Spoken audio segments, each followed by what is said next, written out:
Okay, so welcome again, everybody, to the Care First daily webinar on fake news. Obviously, we're looking at fake news. What is it? We're going to look at how we can combat it and stuff like that. My name is Jack Walsh, Service Manager at Care First, and obviously, I'll be running through the session with you today.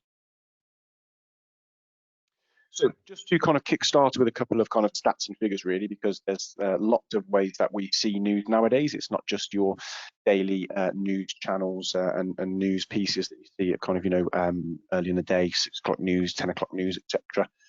There's lots of different routes to access news and information. Obviously, we have your providers like ITV, Channel 4, BBC, Sky News, lots of different outlets, BuzzFeed, Huffington Post, online news agents, like that. So we're just kind of pertinent to put some stats and figures in place, really, to kind of emphasize how much people are seeing and how much news can influence us on a day-to-day basis. So in terms of social media, and if we're getting our news through Twitter and LinkedIn and Facebook and stuff like that, nearly half the world's population is currently accessing or on a social media platform.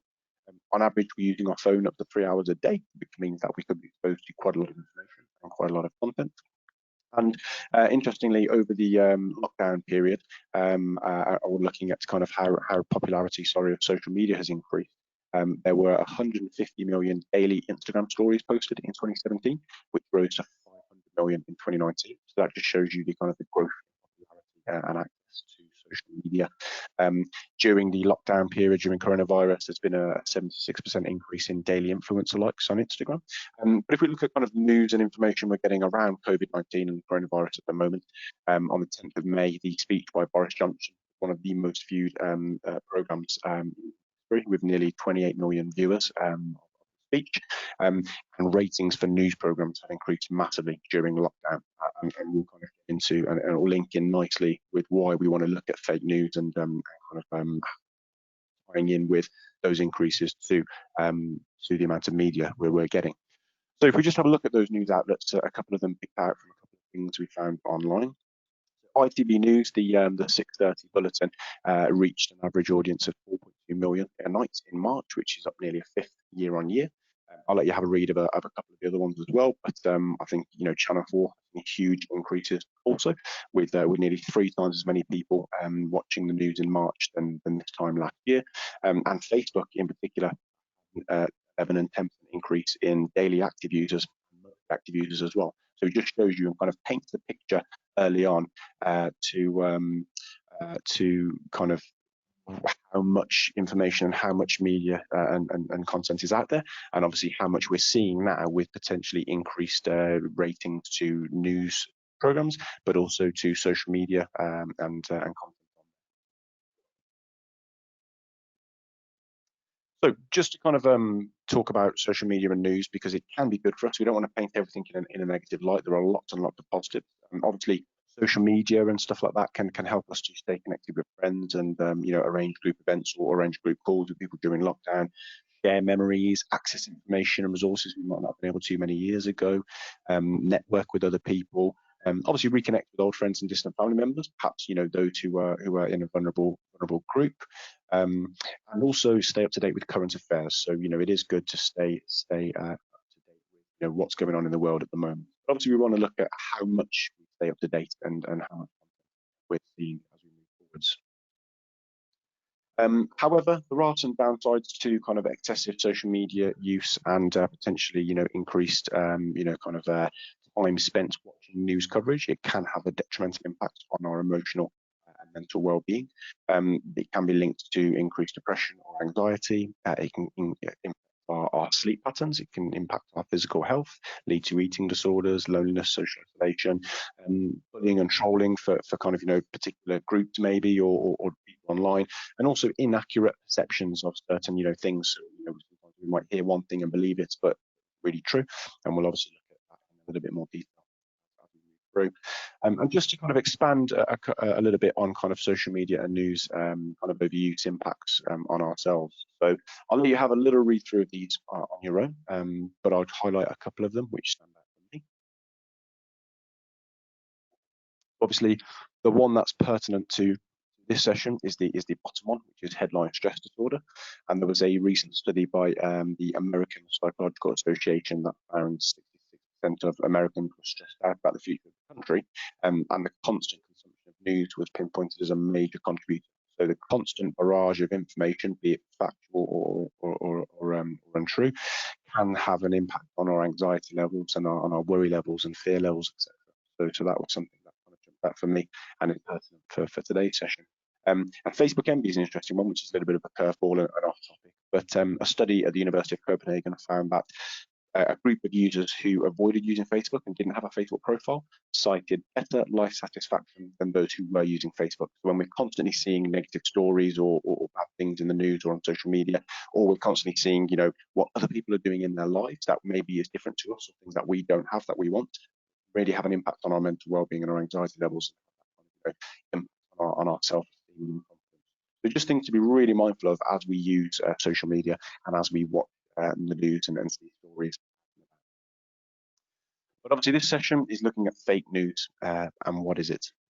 And fake news, in a nutshell, we might have heard Donald Trump speak about it a lot when he's hammering CNN in particular.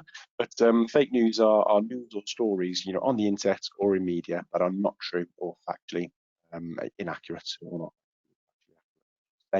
And just kind of the key message really is that not everything that we read or see is true. And if it isn't and we share it or talk about it, we could be making more people believe something that is actually made up. And that can obviously impact kind of, you know, perception about a person or a particular group, or it could, increase fear, anxiety, stress, worry levels. So that's kind of why we're talking about it. So there are two main types of fake news, disinformation and misinformation. Now, disinformation is something which is kind of, you know, a false news article which is spread intentionally in bad faith. So, for example, you know, in the case of COVID-19, there's lots of disinformation blaming racial groups, illegal immigrants, governments for the spread of the virus. For example, you know, the conspiracy around 5G masts being, you know, the cause of coronavirus, that sort of thing. That can be disinformation because it's spread in bad faith. But then there's also misinformation, which is something which is spread innocently despite being incorrect. It could be we've read one thing and we've passed it on to somebody and it's got misconstrued and it's spiraled into you know, a rumor or a story about something which is just not accurate, but hasn't been kind of deceitfully created and spread by someone or an organization. So what does fake news look like? And over the next couple of slides, I've got a bit of a couple of questions to answer. So some of you, if you're on Facebook, social media, Instagram, may have seen similar posts to this one, which is a tweet extracted from Twitter about suicide figures up 200% since lockdown. And the kind of the theme and the aim here was to spread awareness and raise awareness about the support for suicide, which is absolutely, you know, a really great thing to do. And we want to make sure we encourage more and more people to seek support if they need it and help them, you know, out of that kind of low or dark place they're in. And this was a tweet that was shared by many accounts, some kind of individual Twitter accounts, some verified, as you can see from the blue tick, just looking at the name, some, you know, celebrities, leading athletes, both current and retired, etc., you know, sharing the story and asking more and more people to kind of spread the story about the increase in suicide figures, and could people share and retweet to at least two people, share it with two people, so that people can get the Samaritan number and get support if they need it. Obviously, you know, great intentions behind the tweet. So my question to you guys is a bit of a quick question. Do you think the information in this tweet about the suicide figures being up 200% during lockdown are true or false? I'm going to give you 20 seconds to get your answers in, and we're going to see what the split is between true and false.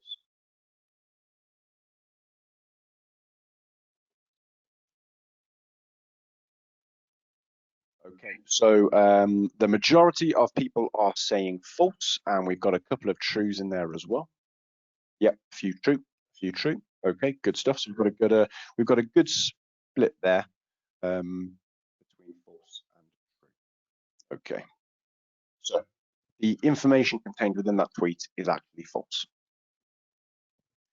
And you might be familiar with the BBC Reality Check Twitter account, which kind of fact checks and checks things for people to kind of clarify. And I think Twitter has started to include a function now where they will highlight if, you know, a particular tweet is not accurate or is misleading.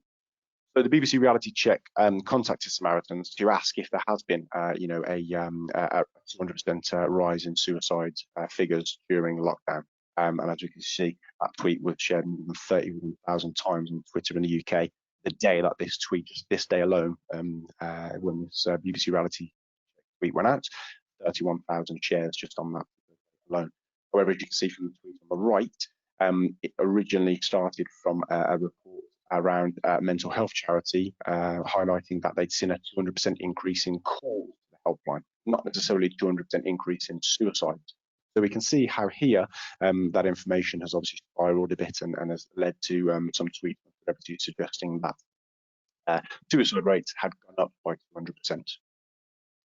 So, second question, quiz question, so you can get it. Would you say this is disinformation, or would you say this is misinformation? I'll give you another 20 seconds to get your information, get your answers in. You can put dis or miss as your answer if you're. It's a bit of a long one to write in. So I'll give you guys a second or two to get that in, and we'll see what people are sharing.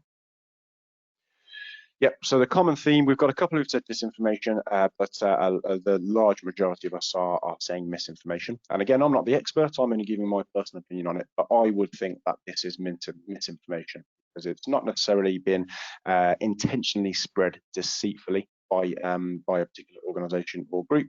But if I just go back a slide, we can see that on the tweet on the right, it was somebody who tweeted that from a report they'd seen around the 200% increase in calls, that actually they'd said that it was a 200% increase in suicide. Perhaps not disinformation, more likely to be misinformation. So I think we're right for those guys who have suggested that misinformation was. But again, that just highlights how just a simple kind of, you know, perception or an interpretation of something that somebody's heard or read has led to a lot of people sharing, you know, kind of misinformation. Whilst the underlying intention of spreading the news and raising awareness of the Samaritans helpline and that support is available for people who are maybe in a, you know, a suicidal state or you know, are really low at the moment, is obviously a really good thing to do, because it's great to share the profile of Samaritans and raise awareness of it. But obviously just that little piece of information and the context of why that post exists and what's being shared inaccurate.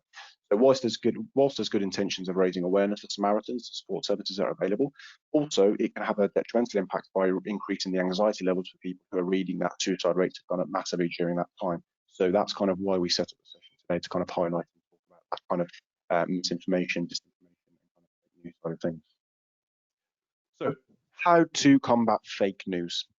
Well, don't believe everything you read is something I always kind of the mantra I follow. And a couple of things we can do is kind of just be mindful that whenever we do read something, does the source appear genuine and professional? So is it, you know, an official government website? So are you reading something on the NHS website or the Public Health England or Wales website or the World Health Organization, that sort of thing?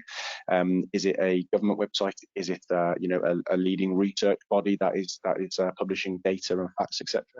Might be, you know, something to follow. But if it's a random Facebook or Twitter profile, or someone says, oh, I heard this on the news the other day and it must be true, etc., that sort of thing, you know, if you're not hearing it from the horse's mouth, as I always say, you know, don't take it, you know, for granted. Take everything with a pinch of salt, and maybe just do your own kind of facting and seeing if you want to believe in what's been said.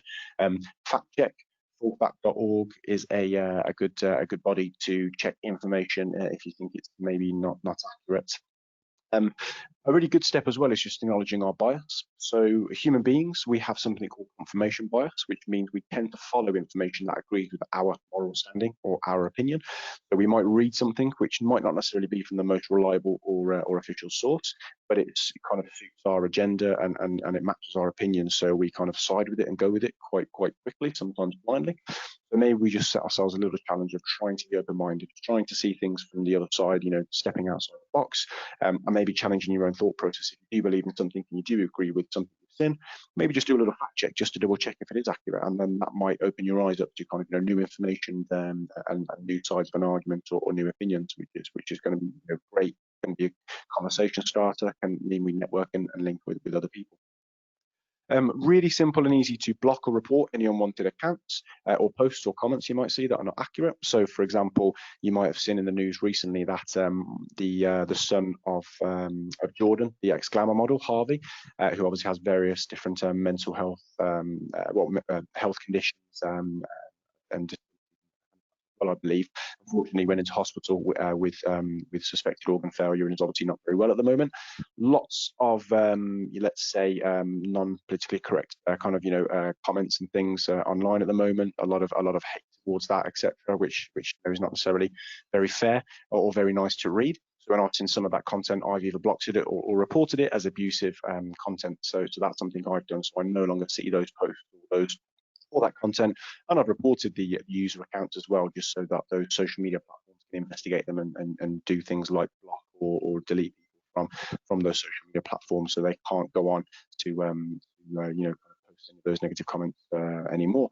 And another great examples.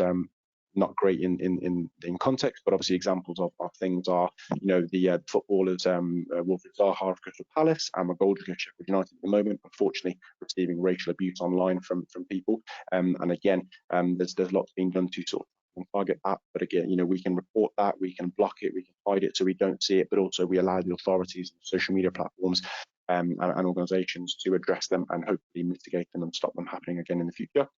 You might also be able to hide certain words. So, for example, Twitter is the only real social media platform that I use. And in the privacy section, I can add muted words, which means I don't see words that pop up on Twitter. It hides them from me. So, if it's particular, negative words or hate words, or just it might be something as simple as, spoilers for a TV show or something, you can set those words to be muted and you're no longer going to see them again.